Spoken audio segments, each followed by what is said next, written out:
ICC CWC লিগের second রাউন্ডে মুখোমুখি হয়েছিল ইউএই মানে সংযুক্ত আরব আমিরাত এবং ইউএসএ এবং ইউএইর মধ্যকার এই ওয়ানডে ম্যাচের প্রথমে ব্যাট করতে নামে ইউএই প্রথমে ব্যাট করতে নেমে 31 ওভারে অল আউট হয়। 31.2 ওভারে তারা সংগ্রহ করতে পারে মোটে 106 রান। 106 রানের মানে 106 রানের করতে পারে তারা। 107 রানের টার্গেট দেয় ইউএসএ কে এবং ইউএসএ ম্যাচটি সহজ জয় পায়।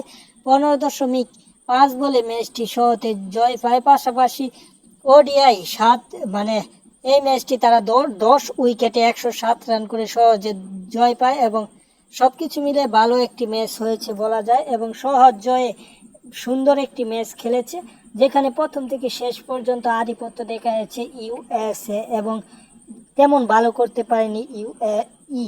যাই হোক, খেলার আপডেট পেতে, এটি একটি ছোট্ট খেলার নিউজ আপডেট পেতে চ্যানেল সাবস্ক্রাইব করে রাখতে পারেন। ধন্যবাদ সকলকে।